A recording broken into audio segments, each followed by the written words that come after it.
चाहिँ 2018 को जनवरीदेखि स्टार्ट गरेको प्लेन उडाउनलाई अहिलेसम्म उडाउँदैछु।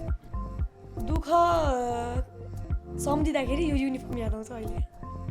पाइलट बन्छु भन्ने नै थियो कि अथवा कोर्स गरौँ ट्राई गरौँ के हुन्छ भन्ने थियो? कान्छी पाइलट भनेर चिनिएँ। अनि म त सानो प्लेन त उडाउँदैन उडाएँ म बोइङै उडाउँछु धेरै सजिलो हुन्छ भन्ने सोचेको थिएँ कि मैले। म एउटा मध्यम वर्गको मान्छे हो, 60-65 लाख रुपियाँ पऱ्यो। म चाहिँ लोन गरेर गएको हो। छोरीलाई के बनाउनु पर्छ त्यो सोच मेरो बाबाको के। त्यो कारणले गर्दाखेरि चाहिँ म मेरो बाबालाई एकदमै धेरै नै मान सम्मानदेखि लिएर अनि series of mistakes leads to accident के। मेरो लागि 60 लाख रुपियाँ त्यसरी खर्च गर्दाखेरि मेरो बाबालाई कति गाह्रो भएको होला त। प्लेन चाहिँ खास कसरी उठ्छ? भनेको पैसाको लागि पैसा नसोचौँ।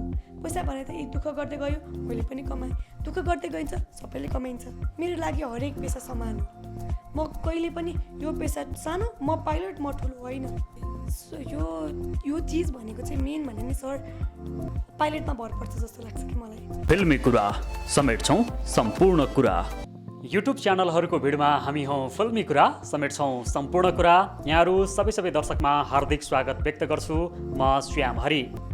दर्शक महानुभावहरू, आजको अन्तर्वार्ता सम्भावना, सफलता र प्रेरणासँग सम्बन्धित छ। त्यसो त उमेरगत रूपमा कसैले आफ्नो ट्र्याक छोड्यो भने छोराछोरी बिग्रिए भनेर अभिभावकले चिन्ता लिएको हामीले प्रशस्त पाएका छौँ। र छोराछोरीलाई के बनाउने भन्ने सवालमा पनि अभिभावकले कसरी भूमिका ग्रहण गर्ने भन्ने विषयमा अझ चासो दिएको पछिल्लो समय हामीले पाएका छौँ। मूलत बालबालिकालाई के बन्ने भनेर सोध्यो भने भविष्यमा कि त डक्टर कि त पाइलट कि त इन्जिनियर बन्ने भन्ने जवाब दिन्छन्। त्यो उमेरमा त्यसको अर्थ थाहा नहुँदा पनि यो प्राय जसो बोलिने भाषामा पर्छ। कतिले म यो बन्छु भन्दैनन्, खालि ती 3वटा विषयमा चाहिँ आफूलाई उभ्याउँछु भन्छन्। तर पछि उमेर बढ्दै गए पछाडि फरक सेक्टरमा लागेको हामी पाउँछौँ।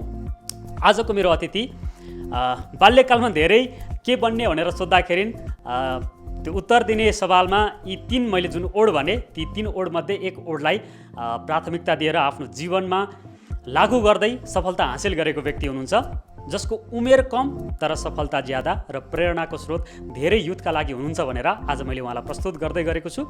र आजको मेरो अतिथि हुनुहुन्छ पाइलट सुबानी घिमिरे। आउनुहोस्, उहाँलाई स्वागत गर्छु। स्वागत छ। थ्याङ्क यू, धन्यवाद। सुबानीजी, अब पाइलट भन्ने ओड आफैमा अलि ओजनदार पनि छ। मैले अघि नै भने बालबालिकालाई के बन्ने भनेर सोध्यो भने कि डक्टर भन्छन् कि इन्जिनियर भन्छन् कि पाइलट भन्छन्। कसैले म पत्रकार बन्छु म कलाकार बन्छु त कमै भन्छन्। तपाईँले बाल्यकालमा चाहिँ के भनेर बाआमालाई जस्तो के बन्छु भन्दाखेरि यही उत्तर दिनुहुन्थ्यो कि फरक दिनुहुन्थ्यो?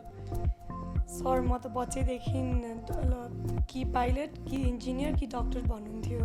डक्टर बनौँला भन्ने सोच थियो। अनि बिस्तारै 3टा मध्ये अन्त्य हुन गयो, पाइलट हुन गयो। त्यही हो। पाइलट भन्नसाथ प्लेन उडाउने विमान चालकलाई कतिले चाहिँ एउटा जोखिमको कार्य पनि लिन्छन्। किन भन्दा आकाशमा उडिरहँदाखेरि त्यसको चाहिँ एउटा भनौँ न गन्तव्यमा पुग्ने हो कि होइन भन्ने एउटा मानसपटलमा त्यो यात्रुलाई पनि रहने, पाइलटलाई पनि समाप्त रहन्छ होला। तपाईँले ठ्याक्कै प्लेन उडाएको चाहिँ कति वर्ष भयो? मैले 2017 को नोभेम्बरमा गएको। म चाहिँ 2018 को जनवरीदेखि स्टार्ट गरेको प्लेन उडाउनलाई अहिलेसम्म उडाउँदैछु। भनेपछि 3 वर्ष करिबन पुग्न लाग्यो। फिलिपिन्समा जानुभयो, 1 वर्ष कोर्स गर्नुभयो। नेपालमा +2 सिद्ध्याएर कोर्स गर्नका लागि फिलिपिन्स जाँदै गर्दा पाइलट बन्छु भन्ने नै थियो कि अथवा कोर्स गरौँ ट्राई गरौँ के हुन्छ भन्ने थियो? यस्तो थियो सर, के थियो भन्दाखेरि मेरो दादा पनि एकदम धेरै पाइलटिङ बच्चैदेखि मन पराउनु भएको मान्छे। अनि मेरो बाबाले पनि मलाई पाइलट बन भनेर एकदम धेरै प्रेरणा दिनुभएको के। अनि म चाहिँ पाइलटिङ बाबा मामुले चाहिँ पाइलट पढ्न जाऊ भनेर गएको मान्छे हो म। अनि बिस्तारै त्यो रेस्पोन्सिबिलिटी लिँदै गएपछि पाइलट भयो। कतिपय व्यक्तिहरू म पाइलट बन्छु त भन्छन्, तर कहाँ जाने, कसरी स्टडी गर्ने, नेपालमा त्यो व्यवस्था छ कि छैन जानकार नहुन सक्छन्। तपाईँ आफू कोर्स गरेर आएको हिसाबले यसको सम्भावना र नेपालमा के छ अवस्था, बाहिर कसरी जानुपर्छ अलिकति बताइदिनु न। अहिले चाहिँ नेपालमा सबैभन्दा पहिलो कुरा भनेको 11-12मा +2 गर्नु पऱ्यो साइन्समा। अनि +2 गरिसकेपछि हामीले कता जाने त? फिलिपिन्स जाने कि साउथ अफ्रिका जाने कि अमेरिका जाने, तीनवटा मध्येमा एउटा आफूले चुज गर्नु पऱ्यो। अनि civil aviation authority of Nepal भन्ने क्यान भन्ने हाम्रो छ, त्यहाँ गएर हामीले रिकमेन्डेसन लेटर लिनु पऱ्यो। रिकमेन्डेसन लेटर लिएर अनि हामी जाने। म चाहिँ फिलिपिन्स पढ्न गएको हो। फिलिपिन्स पढ्न गएँ किन भन्दाखेरि चाहिँ यता साउथ अफ्रिका र अमेरिका चाहिँ 2 वर्षको कोर्स थियो, अनि फिलिपिन्स चाहिँ 1 वर्षको कोर्स। अब पढ्ने एउटै हो। अनि त्यो बेलामा चाहिँ नेपालमा जागिर पाउने अलिकति सम्भावना थियो। म चाहिँ अलिकति गोल्डन एरामा थिएँ पढ्न गएको, अनि त्यही भएर अलिक छिटो सकिएर आएर यहाँ जागिर पाइहालौँ भनेर म चाहिँ फिलिपिन्स चुज गरेर चाहिँ मैले फिलिपिन्स। नेपालमा पाइलट कम भएर जागिर पाइहाल्नु भएको हो कि के हो त? जस्तो तपाईँले कोर्स गर्न साथ जागिर पाउनु भएछ, जस्तो कोर्स गरेर आउनेहरू त अरू पनि थियो होला, कम्पिटिसन भन्ने हुन्छ कि अथवा पाइलटको सङ्ख्या नै कम भएर काम पाइहाल्ने भन्ने हुन्छ? यस्तो हो सर, कम्पिटिसन त जहाँ पनि छ, जेमा पनि कम्पिटिसन हुन्छ होइन। तर म चाहिँ एकदम यस्तो एरामा यस्तो पिरियडमा आइपुगेँ जुन बेलामा सर्टेजै भएको थियो कि पाइलटको। ठ्याक्कै म आइपुग्दाखेरि ठ्याक्कै सर्टेज भयो क्या पाइलटको। अनि मैले अपर्च्युनिटी पाइहालेँ। मेरो चाहिँ के हो भन्दाखेरि मेरो बाबाले अलिकति म जे हो मेरो बाबाको कारणले हो होइन। त्यो म सधैँ भन्छु मेरो बाबाको कारणले गर्दाखेरि म यो लेभलमा हो भनेर। अनि मेरो बाबाले चाहिँ म फिलिपिन्समै हुँदाखेरि मेरो यहाँ अब के छ अपर्च्युनिटिजहरू, के कता कता राम्रो छ जागिरको लागि भनेर खोजिदिँदै हुनुहुन्थ्यो त्यो बेलामा। अनि यतिमा जागिर मागिरहेको छ भनेर सुन्नुभएछ बाबाले। अनि जति सक्दो छिटो सकाएर आऊ, अनि यहाँ यतिमा यतिलाई चाहिरहेको छ पाइलटहरू भन्नुभयो। अनि ठ्याक्क नेपाल आउने बित्तिकै जागिर पाइहालेँ। फिलिपिन्समा बस्दाखेरि नेपालीहरू कतिको थिए यो कोर्सको लागि स्टडीका लागि गएकाहरू? म जाँदाखेरि त्यति धेरै हुनुहुन्थेन, 8-9 जना जति हुनुहुन्थ्यो होला। अहिले चाहिँ प्रशस्तै हुनुहुन्छ। फिलिपिन्समा चाहिँ मान्छेहरू नेपालीहरू सायद अलि बढी नै रुचाउँछन् जस्तो लाग्छ मलाई। फिलिपिन्स त्यो त्यो हुन्छ नि, जस्तो टाइमको अनुसारले भयो होइन, त्यो अनुसारले चाहिँ मलाई फिलिपिन्स कन्भिनियन्ट जस्तो लाग्यो। तपाईँको ब्याचमा हुनेहरू अरूले पनि लाइसेन्स लिएका छन्, प्लेन उडाइसके कि अथवा तपाईँले मात्रै उडाइरहनु भएको छ, के छ? मेरो ब्याचको सायद सबैजनाले उडाउनु भयो होला। मेरो ब्याचको चाहिँ उडाउनु भयो जस्तो लाग्छ मलाई। म अहिले खासै टचमा त छैन होइन, तर मैले सुनेअनुसार चाहिँ उडाउनु भएको छ अरे। यसको हिसाबले तपाईँले त लाइसेन्स 18 वर्षमै पाउनुभयो। यो गौरवको विषय पनि हो, 18 वर्ष कटेपछि पाउने कुरा ठ्याक्क टेक्न साथ तपाईँले लाइसेन्स पनि पाउनुभयो। उमेरगत रूपमा हेर्ने हो भने कान्छी पाइलटमा नि पर्नुभयो तपाईँ होइन? अब सबैजनाले भन्नुहुन्छ होइन, यहाँहरूको मायाले त्यो चिज भयो होला सायद। अब म जतिकै मान्छे अरू पनि हुनुहुन्छ होला होइन, म चाहिँ मिडियामा आएको भएर चाहिँ सायद कान्छी पाइलट भनेर चिनिएँ। यहाँबाट स्टडी गर्न जाँदा तपाईँ प्लेन चढेर जानुभयो र जब तपाईँले कोर्स गरेर प्लेन आफैले चलाउनु भयो नि, त्यसको फरक के हुँदो रहेछ आफू चढ्दा र आफै पाइलट भएर उडाउँदा? आफू चढ्दाखेरि रेस्पोन्सिबिलिटी अरूमा थियो भने आफैले उडाउँदाखेरि रेस्पोन्सिबिलिटी ममा छ नि त। म पछाडि बस्दाखेरि ममा केही रेस्पोन्सिबिलिटी छैन। एउटा सिटिजन हो, त्यो हिसाबले म ज्ञानी भएर बसिदिनु पऱ्यो, त्यति हो गर्ने काम। हाम्रो एरोसेस मिसरले भनेको कुरा मानिदिनु पऱ्यो। तर म अगाडि बसेर उडाउँदाखेरि त जे मैले पहिले पछाडि बस्दाखेरि सोचेको थिएँ त्यो चिज अहिले पछाडि बस्ने मान्छे सोच्नुहुन्छ नि त। भनेपछि ममा कति धेरै रेस्पोन्सिबिलिटी छ। अहिले चाहिँ म रेस्पोन्सिबिलिटी लिन्छु। रेस्पोन्सिबिलिटी बिस्तारै लिँदाखेरि त्यो चिजमा मजा आउँदै गर्छ। तर तपाईँले कोर्स गर्न जाँदाखेरि प्लेन कसरी उड्छ होला भनेर मनमा त खेलाउनु भएको थियो होला नि जाँदा? एकदम धेरै आएको थियो मलाई। अब यही उडाउनु पर्छ मलाई त्यतिखेर मेरो दिमागमा के थियो भने जति ठुलो प्लेन त्यति सजिलो हुन्छ भन्ने कन्सेप्ट थियो मेरो दिमागमा। अनि म त सानो प्लेन त उडाउँदिनँ, उडाएँ म बोइङै उडाउँछु, धेरै सजिलो हुन्छ भन्ने सोचेको थिएँ कि मैले। अनि पछि जब फ्लाइ गर्न थालेँ अनि त्यसपछि मैले बुझेँ अनि यो रहेछ भनेर। र धेरैलाई लाग्न सक्ला अब आकाशमा उडेको प्लेन देख्दाखेरि कसरी उड्दा होला प्लेन, पाइलटले के गरे होला नि त्यहाँभित्र होइन, एउटा जिज्ञासा हुन्छ नि। त्यत्रो सयौँ यात्रु लिएर हिँडेका हुन्छन्, कता बाटो कसरी निर्धारण गर्छ होला होइन, त्यो एउटा जिज्ञासा हुन्छ। प्लेन कसरी उड्छ भनिदिनु न आम दर्शकलाई, एउटा बुझ्ने भाषामा पनि र तपाईँको अब टेक्निकल्ली त्यसका टर्म पनि हुन्छन् होला। प्लेन चाहिँ खास कसरी उड्छ? यस्तो छ, अब टेक्निकली भन्नुपर्दा चाहिँ प्लेनमा बर्नौलीज थ्योरम भयो होइन, Newton's third law of motion, योहरू लाग्छ। त्यो काइन्डले प्लेन उड्यो। अब साधारणमा भन्नुपर्दाखेरि चाहिँ हाम्रो जुन प्लेनमा विङ्स हुन्छ नि, हाम्रो त्यो विङ्समा हामी हावाको अगेन्स्टमा उड्ने चिज हो। अनि हावाको अगेन्स्टमा उड्दाखेरि हाम्रो माथि प्रेसर र तलको प्रेसरले गर्दाखेरि चाहिँ प्लेन उड्ने चाहिँ साधारण भाषामा चाहिँ यसरी भन्दा बुझ्नु होला मान्छेहरूले। तपाईँले त्यहाँ चाहिँ कति सिटे प्लेन चलाउनु भएको थियो फिलिपिन्समा?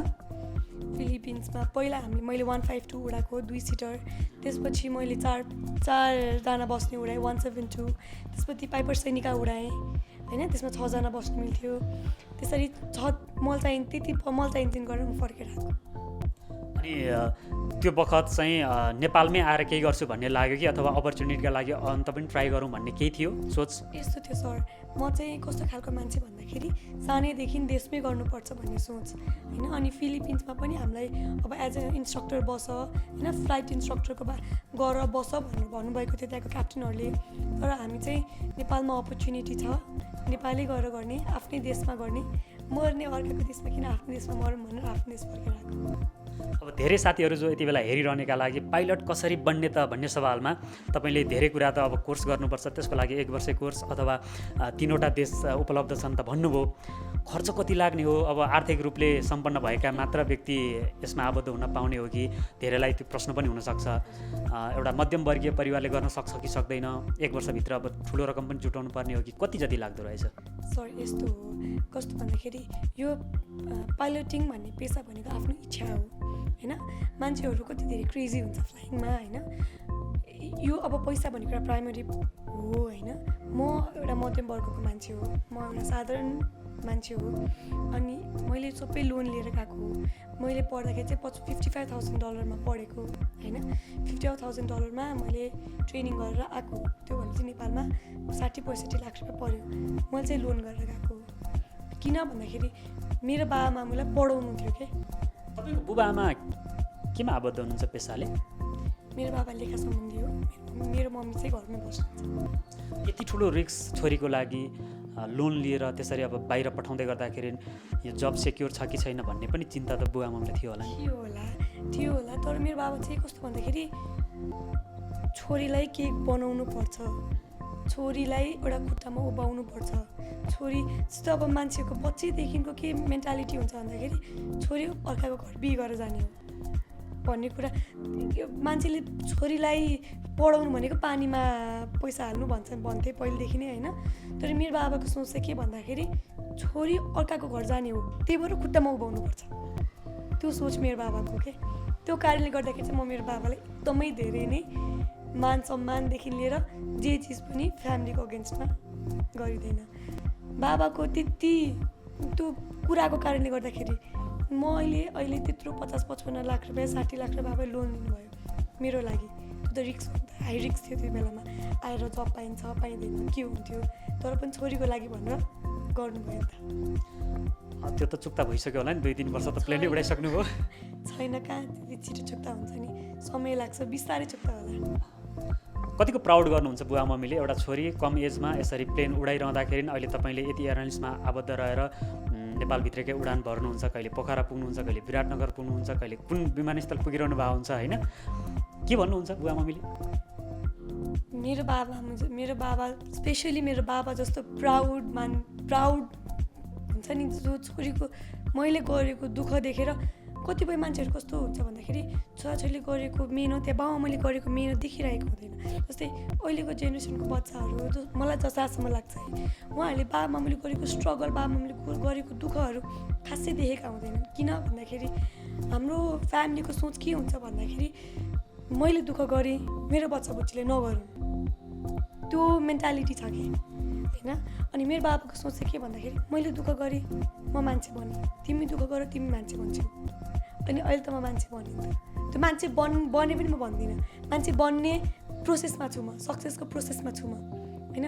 त्यो हेर्दाखेरि सायदै मेरो बाबा जस्तो प्राउड कोही हुँदैन होला। म स्पेसली यो लुगा लाउँदाखेरि के विगतका दुःख सम्झिँदा कस्तो लाग्छ? सर मैले त के दुःख गरेर होइन, दुःख त हामीले गरेर दुःख त दुःखै होइन। हाम्रो बाबा मामुले गरेको देख्दाखेरि है दुःख सम्झिँदाखेरि यो युनिफर्म याद आउँछ अहिले अहिले त्यो दुःख गरेर यो युनिफर्म लगायो नि त। र अहिले यो युनिफर्म 2वटा बार भएको छ। कतिवटा बार पुर्याउने चाहना हो तपाईँको? चावडा हुन्छ बार त होइन, अब मिलेसम्म चावडै पुर्याउने होइन, सक्नु आफूले सके जति चावडै पुर्याउन। अब इन्स्ट्रक्टरै हुँ किन को पछाडि पढ्नु आफू। 4वटा पुगेपछि उहाँको पद के हुन्छ जस्तो पाइलटको चाहिँ? इन्स्ट्रक्टर पाइलट हो। त्योभन्दा माथि केही हुन्छ? हुँदैन होला। अब म इन्स्ट्रक्टर भएर मैले अरूलाई सिकाउँछु, त्योभन्दा माथि के हो। पोस्ट चाहिँ यो कसरी अपग्रेड हुन्छ? जस्तो तपाईँले अब 2-3 वर्ष काम गरिसक्नुभयो, यसको चाहिँ अब बढ्नेमा चाहिँ कस्तो प्रतिस्पर्धा भएर बढुवा हुने हो? यस्तो हो सर, कस्तो भन्दाखेरि यसमा चाहिँ हाम्रो आवर बेसिस हुन्छ अनि सँगसँगै कम्पनी अनुसारको पोलिसी छुट्टै हुन्छ क्या। मैले यति घन्टा उडाएपछि म अपग्रेड हुन्छु। मैले फर्स्ट अफिसर छु, सिनियर फर्स्ट अफिसर हुन्छु सर्टेन आवर उडाएपछि। सर्टेन आवर सँगसँगै कम्पनीको पोलिसी अनुसारले यति वर्ष काम गरेपछि भन्ने हुन्छ। जस्तो 5 वर्ष काम गर्ने यति 1000 घन्टा भएपछि म क्याप्टेन हुन्छु। त्यो चाहिँ हरेक कम्पनीको पोलिसी अनुसारले फरक हुन्छ।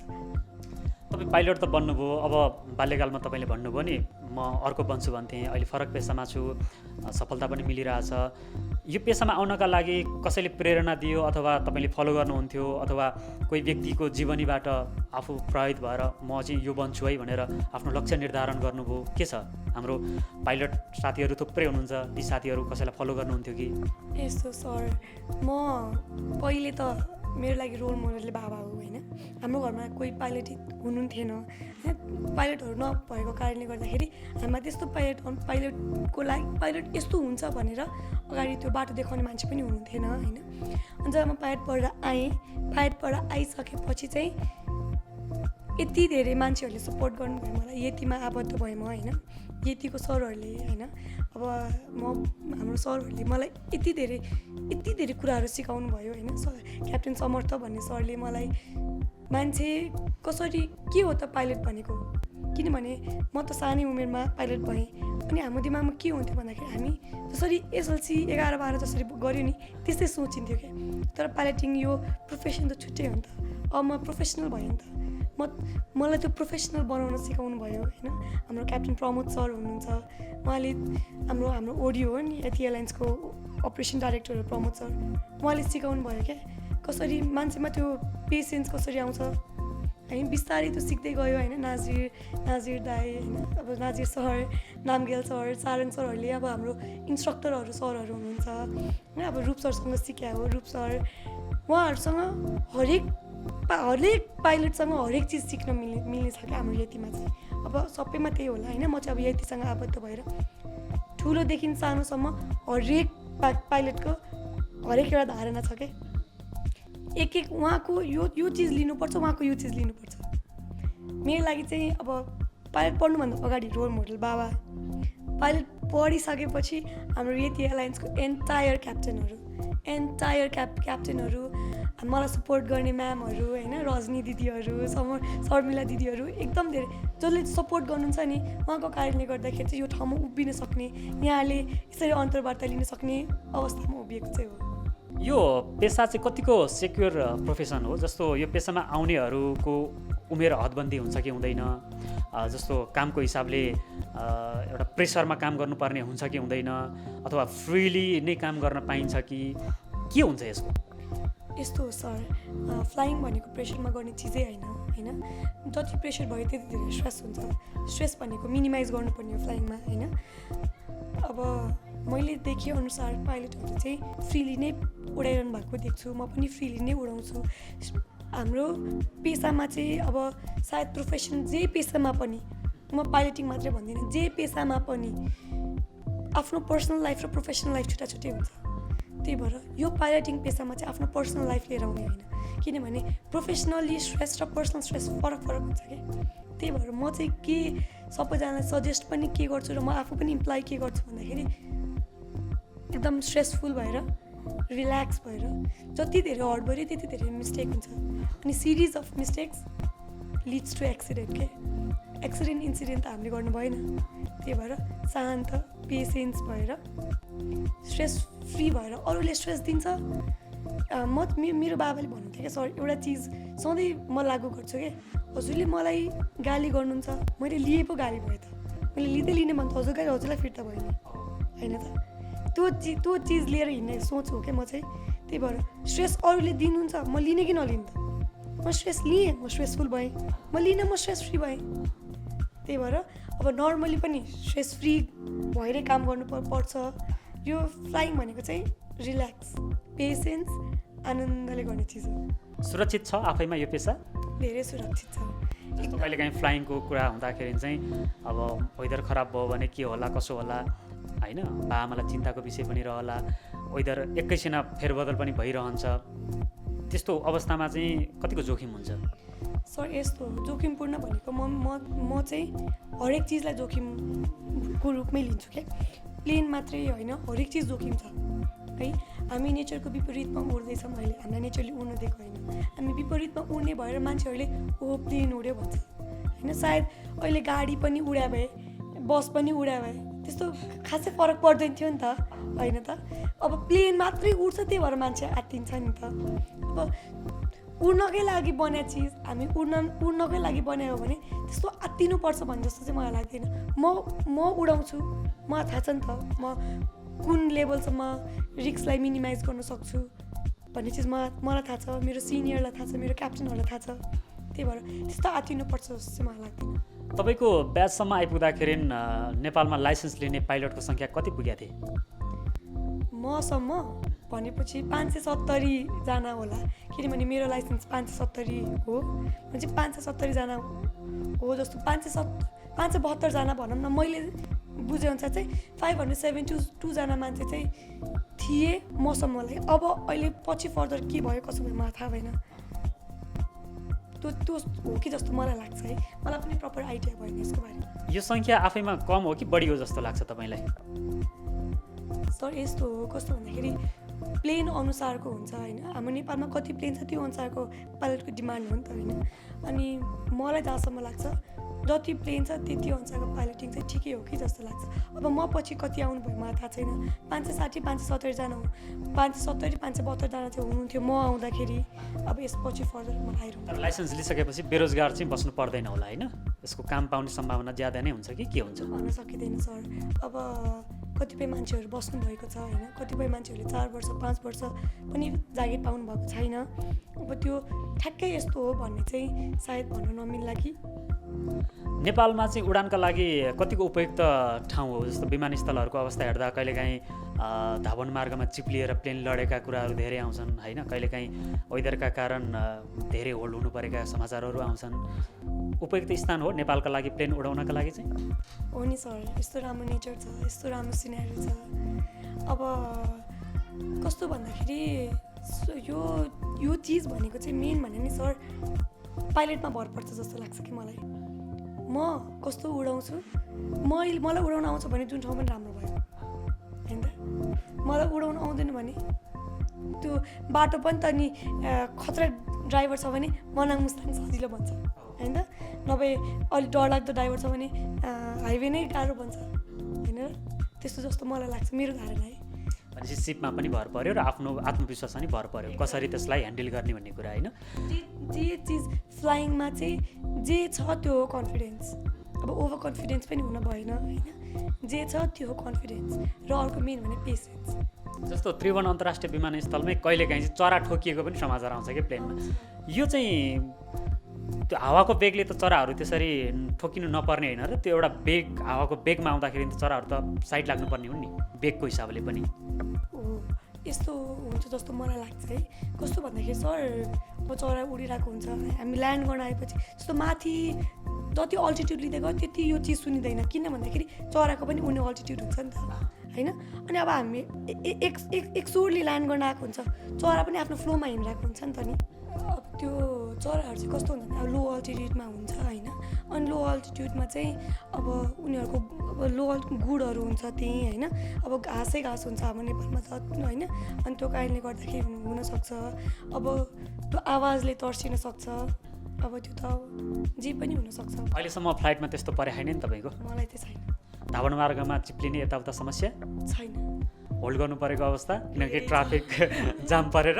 त्यो चाहिँ छ। अब ट्राफिक भनेको त हाम्रो नेपालमा अब यो त विमानस्थल, यो इन्टरनेसनल विमानस्थल हो होइन। त्यो यो इन्टरनेसनल भएको कारणले गर्दाखेरि अब सबै चिजको बेसै काठमाडौँ भयो। त्यो कारणले गर्दा होल्ड गर्नै पर्यो, नभए त्यस्तो अरू चाहिँ अहिलेसम्म चाहिँ छैन। जस्तो पोखराबाट काठमाडौँ अवतरण गर्ने क्रममा होल्ड पर्दा कुन कुन ठाउँ घुम्नु भएको छ त? होल्डमा पनि त घुमिन्छ होला नि एक राउन्ड त? अब यस्तो हुन्छ सर, हाम्रो यसमा पनि दुईवटा चिज हुन्छ, एउटा भिएफआर हुन्छ, एउटा आइएफआर हुन्छ। भिएफआर भनेको भिजुअली हेर्ने चिज भयो। हामी अब भिजुअल के छ त होइन, त्यसमा चाहिँ हाम्रो होल्ड कस्तो हुन्छ त भन्दाखेरि हाम्रो एटिसीले के भन्नुहुन्छ त, 25 माइल्सभन्दा उता होल्ड गर, 25 माइल्सभन्दा उता वेस्टतिर होल्ड गर भन्नुहुन्छ। अब त्यस्तै गरी अब आइएफआरमा आउनु पऱ्यो। आइएफआर भनेको इन्स्ट्रुमेन्ट हेरेर आउनु पऱ्यो होइन। इन्स्ट्रुमेन्ट हेरेर आउँदाखेरि चाहिँ हामीलाई वेब पोइन्ट हुन्छ होइन। अब वेदर बिग्रिँदाखेरि इन्स्ट्रुमेन्ट अनुसारले आउनुपर्छ। त्यहाँ चाहिँ धार्केमा होल्ड गर भन्नु होला, सिमरा जाऊ सिमरामा होल्ड गर भन्नु होला। त्यो चाहिँ अब भिएफआर हो कि आइएफआर हो कि त्यो अनुसारले हाम्रो होल्डिङ सिस्टमहरू हुन्छ। यो ओए चाहिँ कसरी निर्धारण गर्छ? प्लेनको त्यो सिस्टमले बताउँछ अथवा जस्तो टावरसँग कुरा गर्दाखेरि उसले बताउँछ यो ओए भएर आऊ भन्ने के हुन्छ? यस्तो हुन्छ सर, हाम्रो एउटा एयरवे हुन्छ होइन, रुट पोइन्टहरू त्यो पहिलेदेखि नै तोकिएको हुन्छ होइन। अब हामीभन्दा सिनियरहरू अग्रजहरूले बुझेर अब त्यहाँ सबै निरीक्षण गरेर त्यो वेब पोइन्टहरू बनाउनु भएको छ। हामी त्यही वेब पोइन्टमा चाहिँ हामी हिँड्ने हो।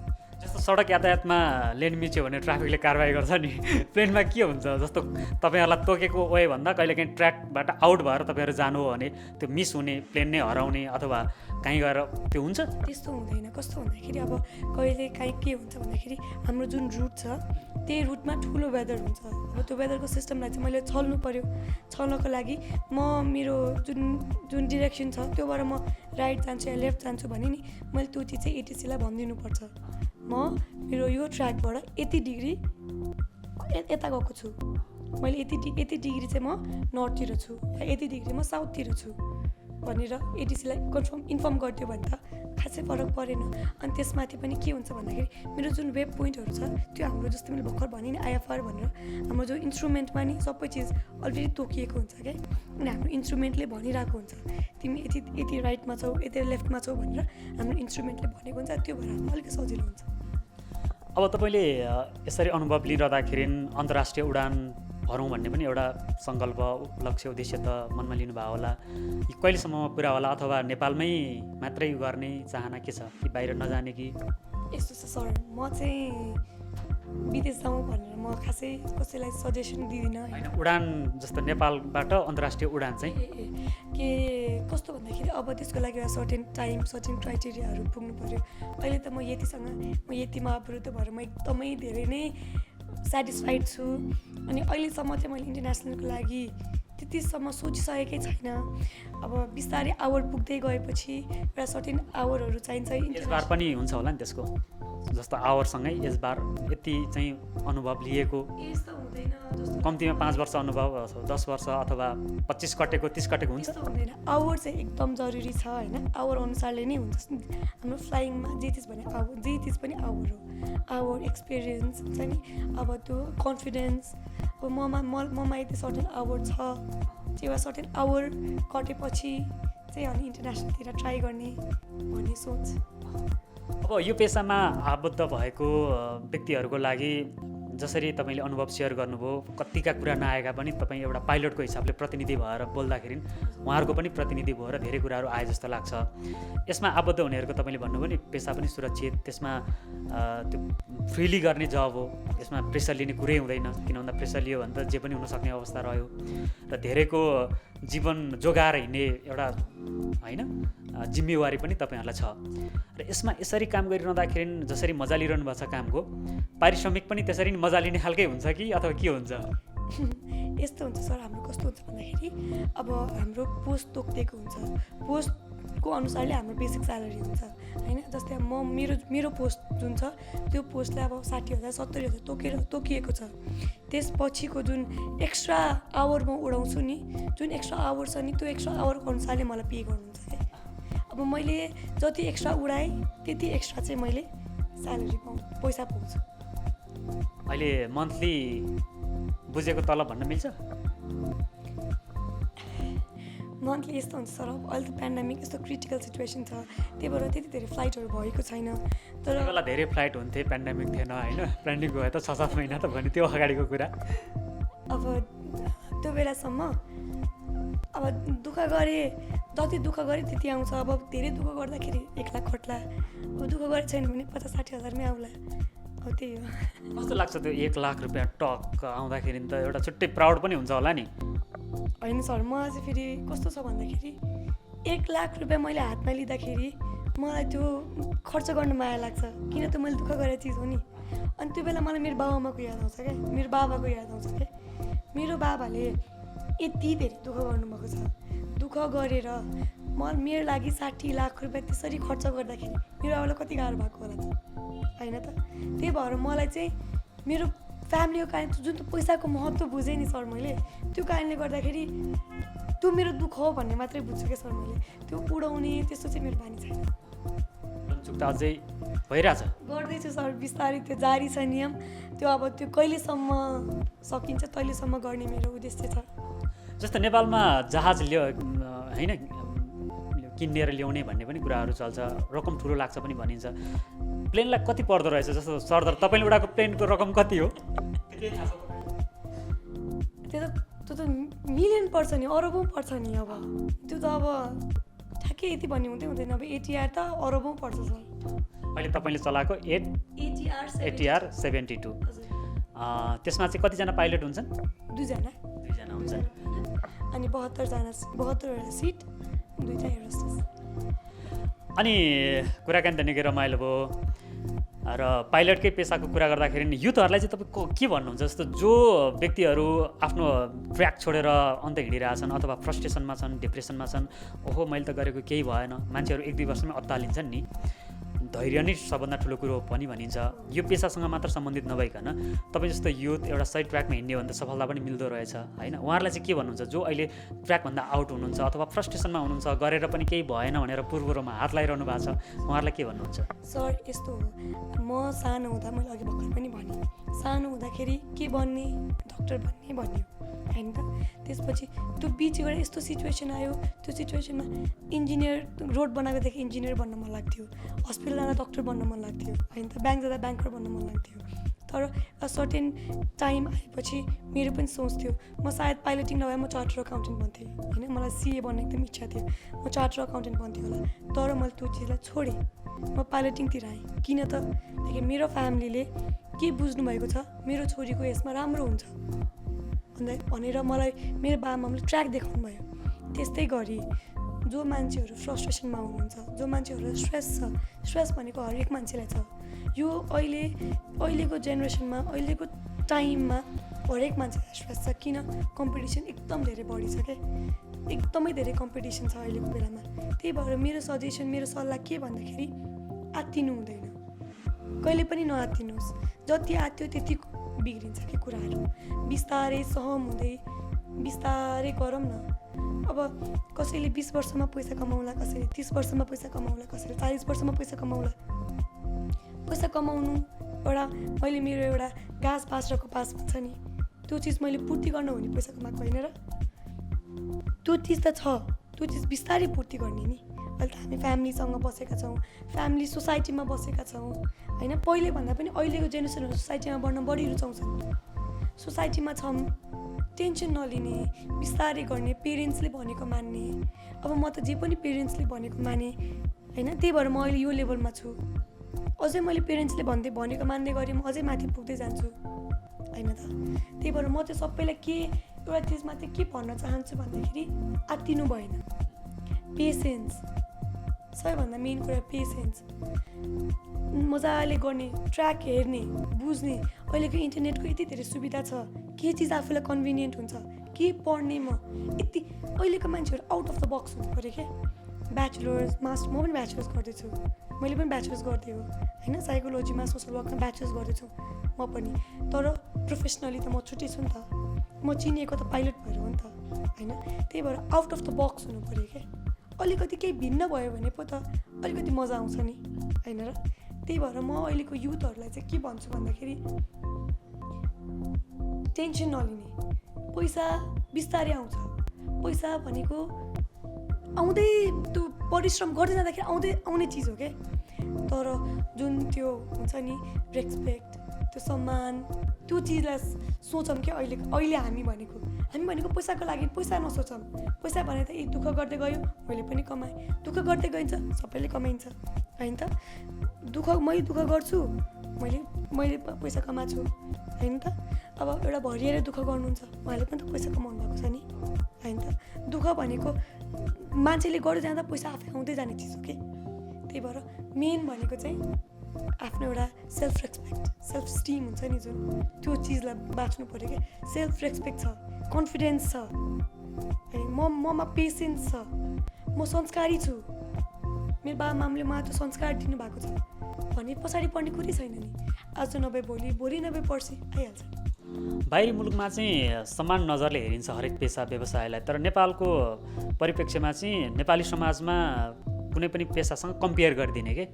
जस्तो तपाईँ पाइलट हुनुहुन्छ अथवा कोही ड्राइभर छ भने त्यो किन कम्पेयर गरेर, जस्तो ड्राइभर हुन साथ हेरेको दृष्टिकोणले र पाइलट भन्न साथ एउटा रेस्पेक्ट अटोमेटिक त्यो जाग्ने भावनाले मान्छेले ग्रहण गरेको होला जस्तो लाग्छ यहाँलाई? यस्तो सर कस्तो भन्दाखेरि मलाई कहाँसम्म लाग्छ भन्दाखेरि नि अझै पनि हाम्रो सोसाइटीले नि के कुरा बुझ्नु भएको छैन जस्तो लाग्छ भने नि मलाई, जुन चिज उहाँले नगरिकन नि हामीले पाउँदैनौँ क्या। जस्तै फार्मर, खाद्यान्नको मान्छेहरूले उहाँले त्यो नरोपिकन मैले खान पाउँदिनँ, म पाइलट भएर के काम होइन र हो नि। मेरो मम्मीले खाना पकाउनु भएन भने मैले खाना पाउँछु त? पाउँदिनँ नि। मेरो बाबा जागिर गरेर आउनु भएन हामीले खाना पायौँ त? पाएनौँ नि। जे पेसा पनि कोरिलेटेड छ क्या, एक आपसमा कोरिलेटेड छ। त्यही भएर मेरो लागि हरेक पेसा समान हो। म कहिले पनि यो पेसा सानो, म पाइलट, म ठुलो होइन, म सुबानी घिम्रे हो। त्यो चिजले मान्छेले मलाई चिनुन् के, पाइलट भनेर होइन। सादा जीवन के, सादा बाँचौँ, टेन्सन किन भने त यस्तो मान्छे त ड्राइभर रहेछस्, त यस्तो रहेछस्, त यो रहेछस्, छैन नि होइन र। ड्राइभरको काम के त एक ठाउँबाट अर्को ठाउँ पुर्याउने।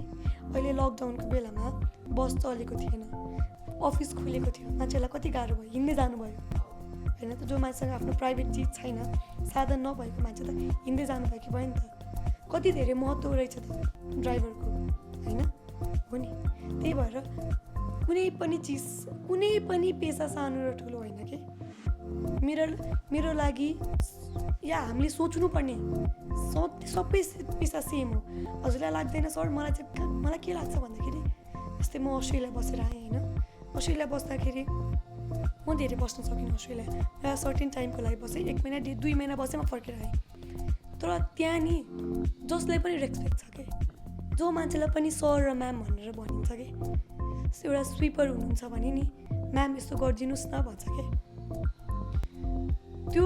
त्यही भएर सायद त्यो कन्ट्री त्यति धेरै डेभलप भएको छ क्या। नेपालमा त्यो कमी किन भएको जस्तो लाग्छ? जस्तो तपाईँले व्यवहारको कुरा गर्दाखेरि बाहिरी देशमा एउटा कामको हिसाबले कहिले पनि कम्पेयर गरिँदैन, सबैलाई समान दृष्टिकोणले हेरिन्छ, उत्तिकै इज्जत दिइन्छ। नेपालमा चाहिँ कम्पेयर गरेर फलानो यो ढिस्कानो यो त यस्तो, त्यो किन कमी भयो होला? हाम्रो बच्चैदेखि त्यही अनुसारको भयो जस्तो लाग्छ क्या मलाई। सानैदेखि मान्छेले के भन्नुभयो, म मात्र, मेरो फ्यामिली पनि त्यस्तै के। मेरो फ्यामिली हरेक कहिलेको फ्यामिली के, हेर त नानी तिमीले पढिन्यौ, फल्नाको छोरी त कस्तो पढी छ नि त। हामी आफूसँग लडौँ न। मैले हिजो गल्ती गरेँ, म हिजो यस्तो थिएँ, म आज कति इम्प्रुभ गर्छु। म आफैमा कम्पिटिसनको भावना ल्याउँ के। अरूसँग कम्पिटिसनको भावना ल्याएर के काम? उहाँको ठाउँमा बेस्ट हुनु त म मेरो ठाउँमा बेस्ट हुँ न। आज यसले यति घन्टा उडाएँ, म आज यति घन्टा उडाउँछु त्यो होइन। मैले हिजो कति घन्टा उडाएँ, मेरो हिजोको ल्यान्डिङ कस्तो थियो, म अब आजको ल्यान्डिङ कस्तो बनाउँछु। तर हाम्रो सोच, हाम्रो सोसाइटीको हरेक मान्छेले के गर्नुहुन्छ भन्दाखेरि, फल्नाको छोरी यस्तो पढी तिमी पनि गर है, फल्नाको छोरीले त सिए पढी त अब सिए पढ्नु सक्दिनस् भन्नुहुन्छ होइन त। त्यो जुन रुट छ नि, त्यही चिजले अलिकति खराबी गरे हो कि जस्तो मलाई लाग्छ कि। केही चिज सानो ठुलो होइन, सबै चिजको सबै ठाउँमा एक किसिमको महत्त्व छ क्या। त्यही भएर सिस्नो त काम लाग्छ होइन र। सिस्नो भए सबैभन्दा बिजाउने चिज हो होइन। सिस्नो पनि काम लाग्छ। हजुरको खुट्टा दुखेको बेलामा, हजुरको जिउ दुखेको बेलामा मान्छे सिस्नो पकाएर खान्छ होइन। भनेपछि खराब र नकाम लाग्ने भनेको कोही पनि छैन क्या। त्यही भएर हरेकलाई समान रेस्पेक्ट र समान इज्जत गर्नुपर्छ। त्यो गऱ्यो भने नि हाम्रो देश नेपाल भने आफै नेपाल हुन्छ क्या। निकै राम्रो कुरा पनि गर्नुभयो यहाँले। र एउटा सफल पाइलटमा हुनुपर्ने गुणहरू चाहिँ के हुन्? सर मलाई जहाँसम्म लाग्छ होइन, सफल पाइलटको लागि पहिलो कुरा भनेको पेसेन्स, कन्फिडेन्स होइन। कन्फिडेन्स छ, पेसेन्स छ है, अरूको सुन्न सक्ने क्षमता छ, छिट्टो त्यो हुन्छ नि क्विक डिसिजन लिने मान्छे छ, मल्टिटास्किङ गर्ने मान्छे छ। त्यो भयो भने त सफलता पाइलटिङमा मात्र होइन हरेक चिजमा आउँछ। हजुरमा पेसेन्स कन्फिडेन्स छ, सुन्न सक्ने क्षमता छ भने नि जरुरी छैन क्या पाइलटिङमा मात्रै भनेर, हरेक चिजमा सफलता छ क्या। अनि यात्राको क्रममा तपाईँलाई यात्रुहरूले ल बहिनी राम्रोसँग ल्याइदेऊ धन्यवाद है कतिको भनेका छन्? जस्तो यात्रुहरूले प्रायः जसो चाहिँ केही भइहाल्ने हो कि भन्ने मनमा चिन्ता लिएर पनि यात्रा गर्छ नि कतिपय त। भएको छ एकचोटि जनकपुरबाट आउँदाखेरि हो होइन, चन्द्रगढीबाट साँझ आउँदाखेरि के भयो भन्दाखेरि वेदर बिग्रेको थियो, एकदम धेरै वेदर नराम्रै थियो क्या। अनि त्यस्तो कन्डिसनमा हामीलाई होल्ड गराइदिनु भएको थियो, किन भन्दाखेरि भिभिआइपी मोमेन्ट थियो कि त्यहाँ हाम्रो बितेदै भन्दाखेरि म्याम आउनुभएको थियो। अनि त्यो कारणले गर्दाखेरि हामीलाई अलिबलि होल्ड परेको थियो, वेदर बिग्रेको छ अनि होल्ड थियो क्या। पुरै हल्लाएर त्यो सिचुएसन कस्तो धेरै थियो कि। अनि त्यो बेला पनि हामीले ल्यान्ड गऱ्यौँ। ल्यान्ड गरेपछि मान्छेहरू बाहिर कुरिरहनु भएको थियो क्या। अनि म र हाम्रो कमल सर हुन्थ्यौँ, अनि बाहिर कुरेर अनि अँगालो मारेर जानुभयो क्या। त्यो बेला चाहिँ के फिल भयो भन्दाखेरि यही चिजको लागि त हो गरेको होइन, उहाँको आशीर्वादले अब मलाई जहाँ पनि पुग्छ नि। त्यो त छ, त्यस्तो 2-3टा मोमेन्टहरू छ। प्लेन उड्नु अगाडिको कल साइन चाहिँ के हुन्छ? जस्तो पाइलटहरूले अब रेडी भइसके पछाडि त्यो उडाउनु अगाडिको कल साइन केही हुन्छ कि अथवा अब उडाउँ भन्ने हुन्छ कि त्यसको टाइम निर्धारण चाहिँ के हुन्छ? यस्तो हुन्छ हाम्रो कस्तो हुन्छ भन्दाखेरि हाम्रो टेक्निकल टर्ममा भन्नुपर्दा चाहिँ हामी अब ठ्याक्क प्लेनमा 1 आवर अगाडि हामी प्लेनमा जान्छौँ होइन। 1 आवर प्लेनमा गएपछि हाम्रो इन्टरनल चेक हुन्छ, एक्सटर्नल चेक हुन्छ, सबै चेक गरिसकेपछि हाम्रो एउटा चेकलिस्ट हुन्छ। अब मैले इन्जिन स्टार्ट पनि हामी चेकलिस्ट हेरेर गर्नुपर्छ। अनि हाम्रो हरेक चेक्सहरू हुन्छ। अब गुड टु ग्लो फ्लाइ गर्नु छ हामी we are good to go भनेपछि के गर्नु त बिफोर टेक अफ चेकलिस्ट पढ्ने। अनि यो चिज हामीले गरेको छ त छ then we are good to go let's go. अनि त्यसपछि हामी उड्छौँ। अब हामी उड्यौँ, हामी के अरे ल्यान्ड गर्न आउनु पऱ्यो। ल्यान्ड गर्न आएपछि हाम्रो बिफोर ल्यान्डिङ चेकलिस्ट हुन्छ। अब त्यो सबै चेक गऱ्यो we are good to land. त्यस्तो हो कि। वाउ, यो कुराहरू त अब धेरैका लागि होइन कसरी हुँदो रहेछ भन्दाखेरि इन्फर्मेसन पनि त भयो नि। अन्तिममा के भन्नुहुन्छ आज तपाईँलाई तपाईँको पेसासँग सम्बन्धित र युथसँग के गर्न सकिन्छ अथवा आफ्नो एजलाई कसरी सदुपयोग गर्ने, कसरी आफ्नो कामप्रति प्रतिबद्ध भएर सफल हुने भन्ने विषयमा नि केन्द्रित भयौँ। कुराकानी कस्तो लाग्यो यहाँलाई?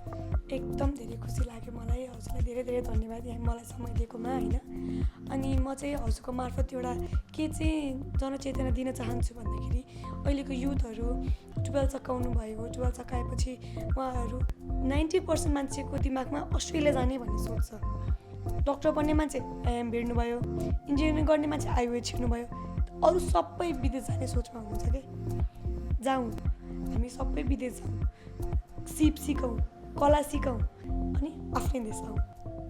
मेरो देशमा अब म जे पढेर आएँ, म पाइलट पढेर आएको, पाइलटिङ मेरो देशमा छैन।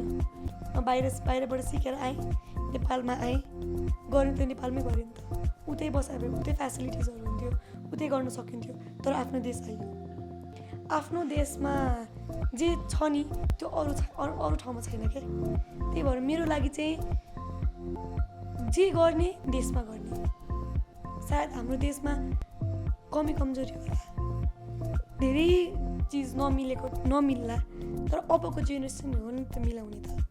अबको जेनेरेसनले मिलाउने, अबको जेनेरेसन एकता लिएर आउने, युनाइटेड त हुनु पर्यो नि मान्छे होइन। अब म पढेको स्कुल प्यारागन पब्लिक स्कुल भन्ने स्कुल हो कि सर होइन।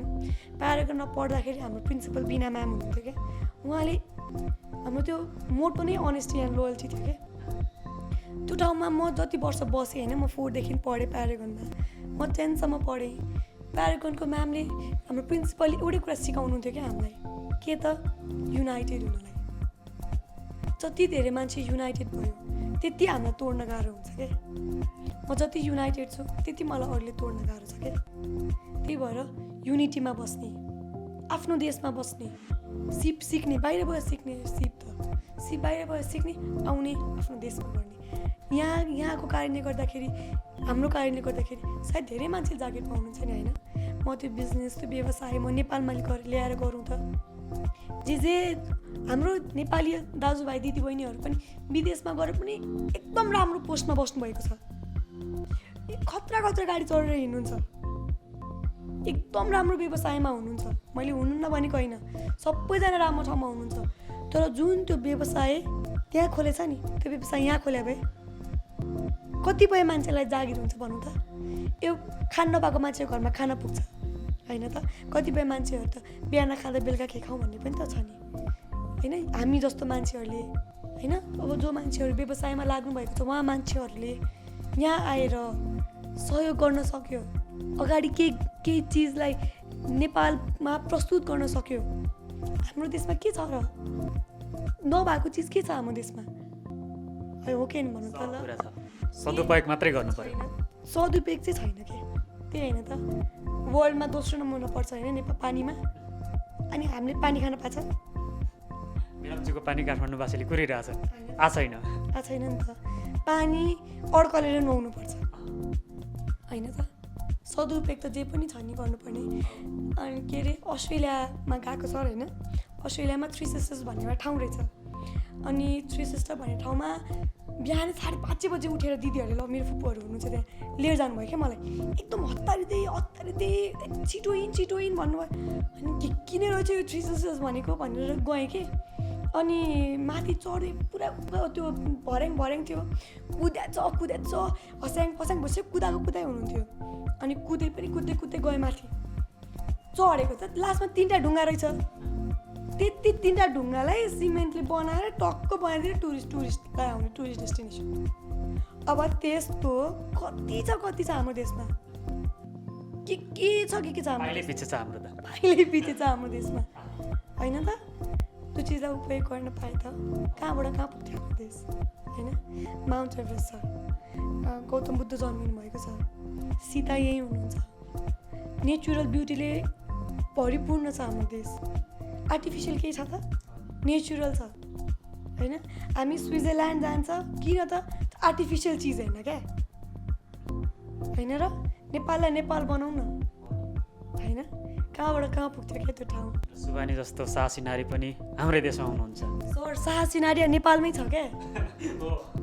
जे दुःख छ जसरी नारीले गर्न सक्छ नि नेपालमा, त्यो कतै पनि गर्न सक्दिनँ होला क्या सर। मान्छेहरू कति धेरै फेसिलिटिज पाएर पनि गर्न सकेको हुँदैन क्या। हाम्रो देशमा बत्ती नै नहुँदा पनि डिस्टिङसन हानेका मान्छे थिए होइन त।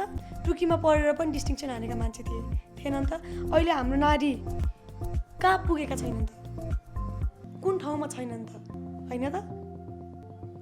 हाम्रो देश अलिक पछाडि किन छ त भन्दाखेरि यही चिजले होइन त, जनचेतनाले गर्दाखेरि।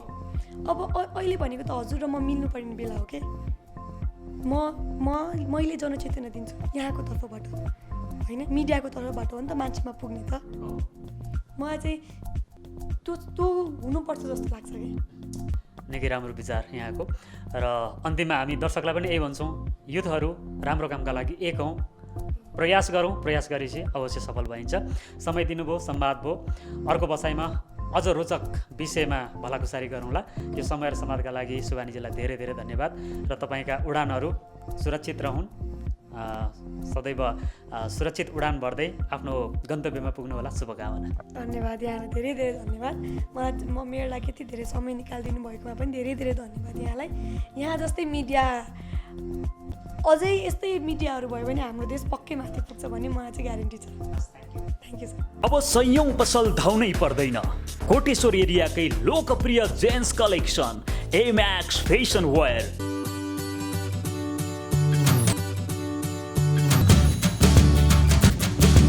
नेकेड जेन्ट्सको प्यान्ट, ग्राउन्ड जिरो का कपडा, स्पार्क, जकी, लिनिङ सुज, पिक इरिक साथै अन्य ब्रान्डका सामान सुपथ मूल्यमा पाउने एक मात्र स्थान ए म्याक्स फेसन वेयर। जसले चिन्यो उसले किन्यो, जो आयो एक पटक ऊ आइरहनेछ पटक पटक। तपाईँ पनि व्यक्तित्व अनुसारको पहिरनको लागि ए म्याक्स फेसन वेयर अवश्य भिजिट गर्नुहोला। स्थान कोटेश्वर सिटी टावरको पहिलो तल्ला, proprietor Hari Kafle. Mobile number 98511 61 370। A Max fashion wear, a complete gents collection.